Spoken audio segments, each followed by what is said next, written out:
Well, howdy, folks. Welcome to a brand new series I'm starting here on YouTube called KDOG's Movie of the Week.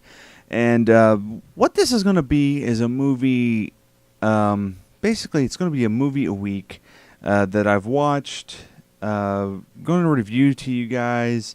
It's a movie I watch on DVD, Blu-ray, going to the theater. I'm trying to condense that down to one thing. Even if I go to the movies and I bring you a review, and this is kind of the show I want to put it on and be at the end of the week. But tonight we're going to have actually a Blu-ray movie that I've been finding myself putting in my Blu-ray player repeatedly and just watching it for pure pure watching it. What am I talking about? Well, here it is. A dragon, I swear I saw a dragon. A green and seething, fire-breathing monster is in sight. That's right, folks. It's Pete's Dragon. As you know from a previous Blu-ray update, I picked this movie up fairly cheap at Best Buy, priced at $15 for being a Disney title, 35th anniversary edition. It was not that priced that high. Now, let me get into the meat and potatoes about this movie. Well, before we get into the movie, let me apologize. Let me back up here. The point of this movie, this whole episode, this series of episodes, is I would like to go into the meat and potatoes about each one of these titles as well. If we're talking about a Blu-ray, I would like to go into some of the features and actually talk about it. What do I think about it? Go a little bit more in depth. That way I'm not crowding up a Blu-ray DVD haul, But Pete's Dragon. A movie made back in 1977. It was released... 1977. It stars Helen Reddy, Jim Dale, Mickey Rooney, Red Buttons, and Shelley Winters. And the young actor playing Pete is an actor by the name of Sean Marshall. What can I say about this movie? This was a typical Disney movie of the 70s.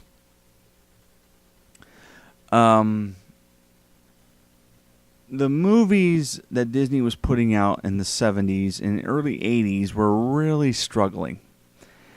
Pete's Dragon was no exception.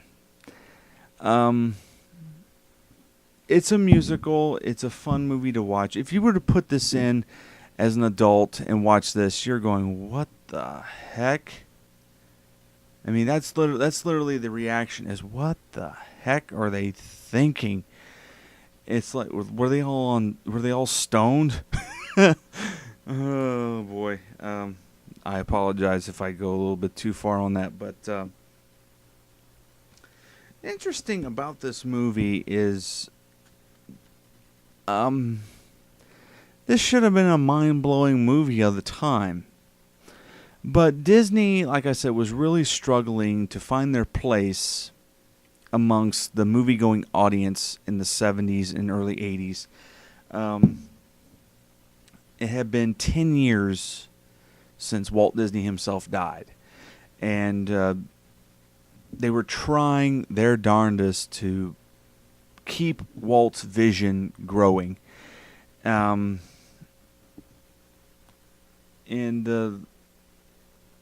Pete's Dragon is a movie that really took technology. Walt Disney was kind of like, the best way to describe him, he was almost like George Lucas in a way. I think, speaking of, Disney owning Industrial Light and Magic and Lucasfilm, I think that's a perfect match because I think George Lucas and Walt Disney really do go together. Because of obvious reasons, both are innovators and they changed how movies are made. Pete's Dragon fits right into those categories. But Pete's Dragon was kind of it was a technical achievement, but it was an achievement that was done at least 40 years before this movie was even made. But let me get into the story here.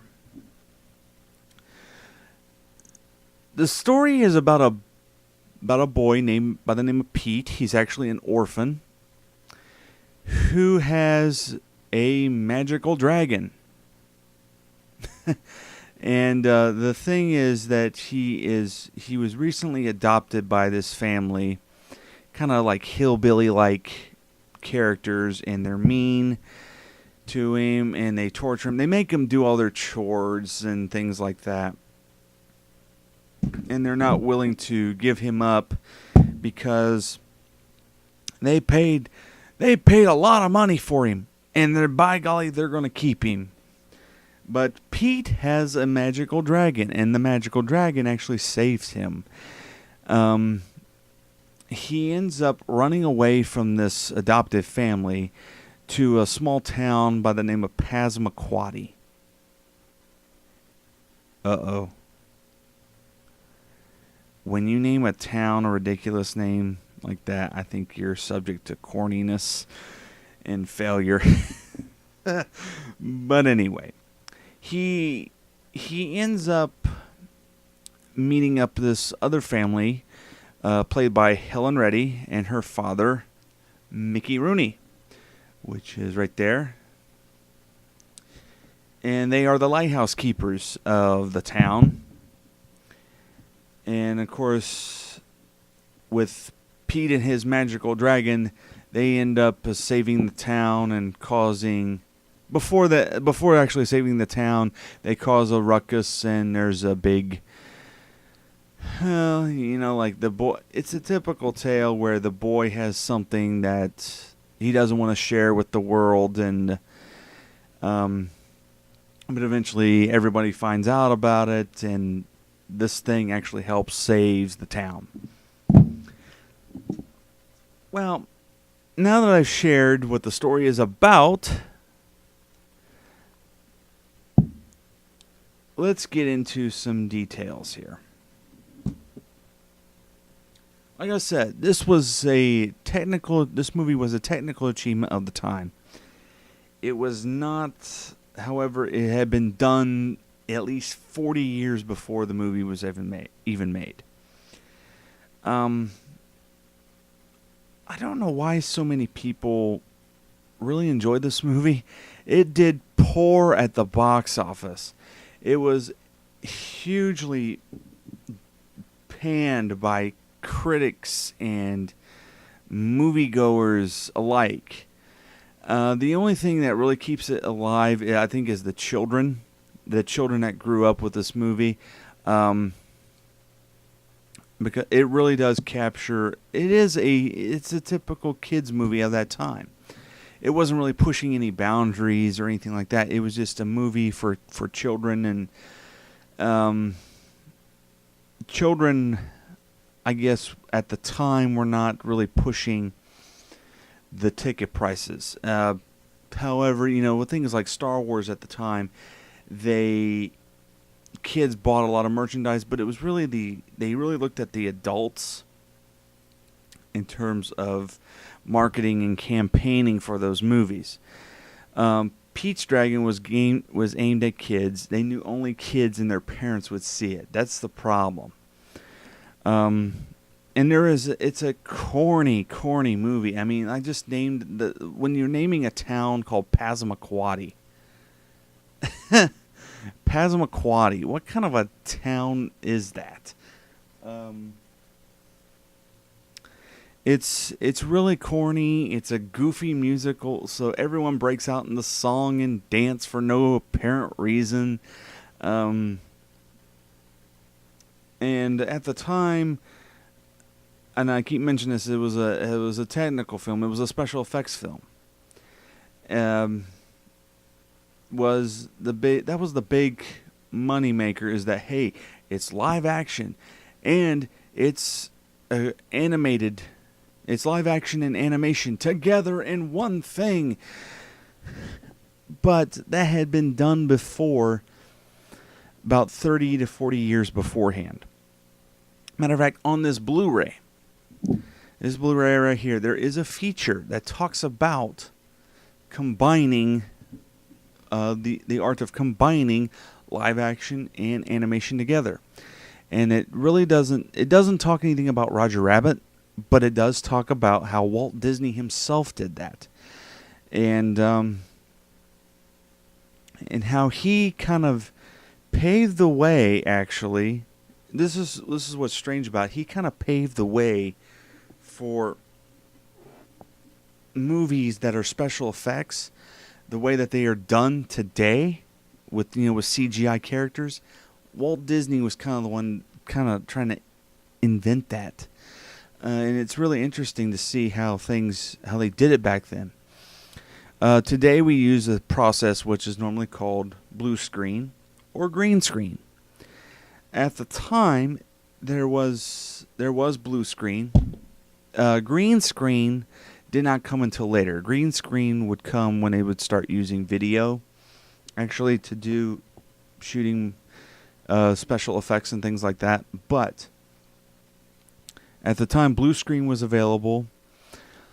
However, Walt Disney used a process, what was called as the sodium screen, which had a green screen effect. It was more like a lime green, but when they would go to shoot it, they would go to shoot the film.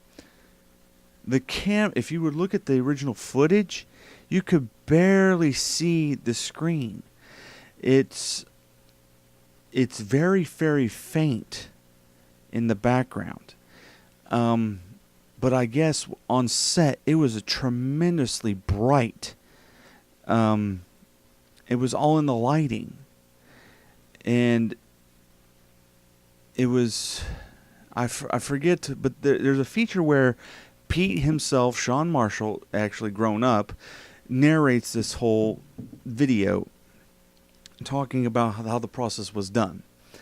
And it's not too far off the way they would shoot a movie with blue screen, and they would have a CGI digital character, and like say if the CGI character has to pick up a live action character, they would show how they would do that. Well, the actor is on a gimbal or a rig with a harness, and they would pick the actor up, and the actor has to kind of pantomime the action. And we see that in every movie today. It's not just Disney movies. It's live action movies. Heck, even movies like Star Wars and Super 8 and Star Trek have that same type of effect. That's what it has become now.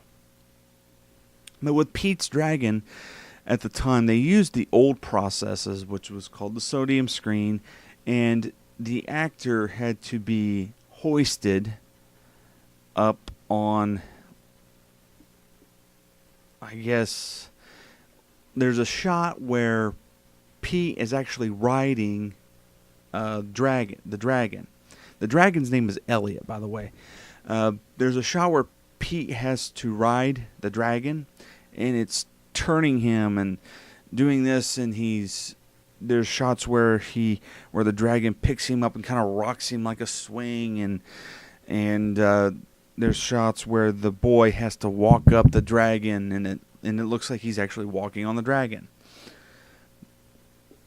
Now, the corniness in this is that this is show. I guess I say corniness. It's really dated, and it just shows how far we have come in the movies in terms of special effects. That's why I'm mostly watching it, is just to see how the special effects worked back in that time. The problems with Pete's Dragon, and I felt that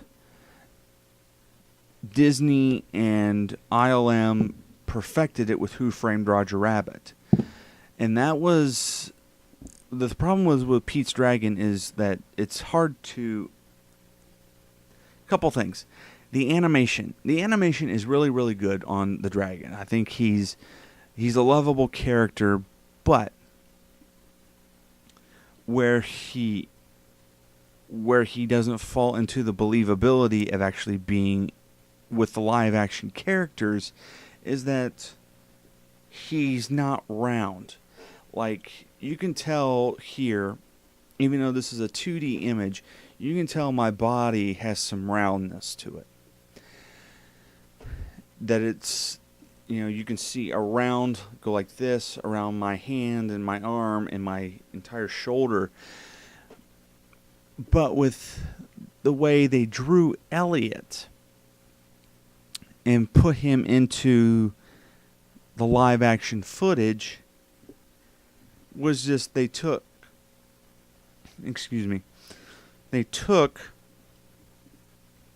the live action the animation cells and just put them on top of animation or still photograph. Excuse me. And they explained that in some shots they had to cheat and they used a lot of still photography in order to get backgrounds. Today, and especially back when they did Who Framed Roger Rabbit, they wouldn't do that. They would actually shoot a live action blank plate. They would actually go through the trouble of shooting backgrounds with nothing in them and then putting the animation on top of it. But like I said, the animation falls flat in terms of actually believing it's in with the live action characters. Because they did not add... Yeah, they added some shadow. They added shadows all over the place. They animated shadows onto walls and to scenery that, hey, look, we're making a dragon. But it's the roundness and the shape. You can tell that it was drawn onto another piece of film and just composited and done. Now, the reason why I think Roger Rabbit did it a whole lot better is because they added, not only did they add shadows, but they added lighting mats and all kinds of things, and they drew the characters a bit more round. They gave the characters more depth.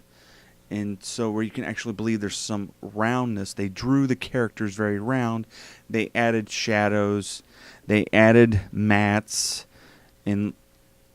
for both shadow and lighting to create that three-dimensional look. Pete's Dragon definitely lacks that.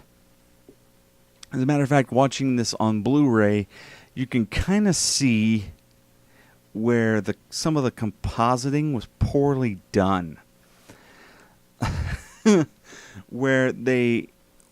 Because it's a term called rotoscoping. Rotoscoping is basically they have to fit it in to with the real elements. And so there's parts where you can actually see through the animation. And there's some parts where definitely what takes me out of the movie is the performances. Now, the reason why I'm bringing up Roger Rabbit is because that is an example how it should have been done. When Walt Disney perfected it, he just had the idea as, hey, let's stick the cartoon character in with flesh and blood people. And the problem is that the actors didn't really train themselves properly on how to do that. Now, but what they did with Who Framed Roger Rabbit that would really help on Pete's Dragon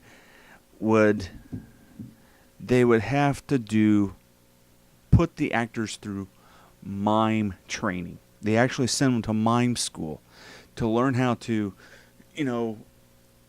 focus on something that isn't there. And that's the real trick, is that because whenever you see in Pete's Dragon, whenever you see the characters or like the live action people look at Pete, and that when you see, like, example, you see Pete look at Elliot, he's just looking at something. He's not looking at the dragon. He's looking at something, but it's not the dragon. And I was watching the behind the scenes featurettes on the Roger Rabbit DVD, and they said, I had seen movies where they put live action and animation together, and the people aren't looking at them at all. And they said when they're looking at them, it looks like they're looking through them and not looking at them. If that makes any sense, is that there's a believability into the person's performance in their eyes. And but yeah, this is a movie that was, if it had been done properly, just a little bit better in the animation, I think it would have done a little bit better. And maybe take out some of the corniness. That's the thing with it. It's a movie that you find entertaining. I mean, to me it's one of the last of the classic Disney live action movies. It's a shame that it bombed, but it reminds me of something that like they would make, like the Apple Dumpling Gang and That Darn Cat and several other movies. I mean, Disney was known for, they made tremendous live action movies back in their time. And Pete's Dragon was kind of the end of that. The end of that era where it was the Disney live action movie and the Disney magic.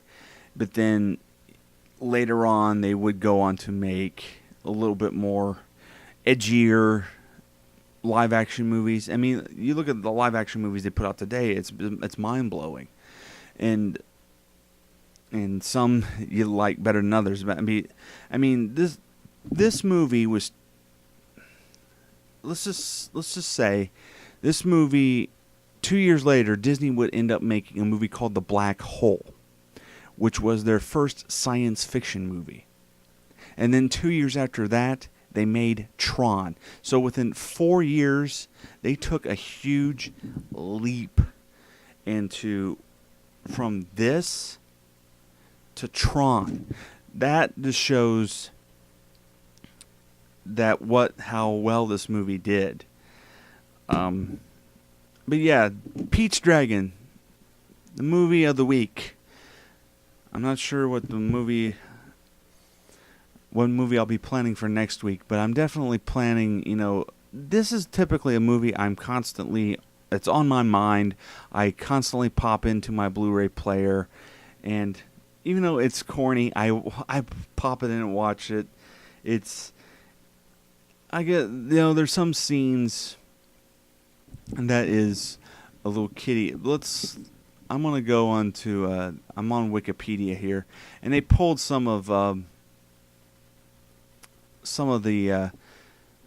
critics' reviews, and it says reception. It says, this film was successful to some degree in 1978. Pete's Dragon was ranked at 17 on Variety's hit list. Thomas J. Harris in Children's Live-Action Musical Films, a critical survey in filmography, heavily criticized the story as well as the compositing, like I said before, of the animated Elliot. He also found the Mary Popish ending to be thoroughly unmotivated because Pete's life before meeting Elliot is never fleshed out. True. In 2006, Elliot was ranked on number 5 on the top 10 of movie dragons by Carl Hittmuller of MTV Movie News, and critic Leonard Maltin observed that Disney made several attempts to recreate and appeal the success of Mary Poppins, and this was one of their least successful endeavors. However, he added that it might please children. It doesn't go any more than that. And of course, on Rotten Tomatoes, it has a 50% rating. One more thing I have to say about Pete's Dragon. This is really interesting because I started doing some research about the movie and doing like obviously there was a soundtrack released. And I would figure that Disney would release their own soundtracks at that time. Apparently not. I thought Walt Disney Records always distributed their music except for the early Disney days. Like back when they did Fantasia and Pinocchio and things like that. Apparently, Walt Disney did not have a record label until the 1980s. Until about 1980. And they would have to subcontract out to other record labels. Pete's Dragon was originally released, the soundtrack was originally released on Capitol Records. It is now released on Walt Disney Records, if you can find it, through various CD compilations and things like that. I know they've released the big title hit song, Candle on the Water, on various collections and things like that. So Disney does own it, but they had to release through other record labels. Disneyland, back when Walt Disney Records first came about, it was called Disneyland Records. And it was, I don't know why they just didn't call it Walt Disney Records at the time, but it was called Disneyland Records.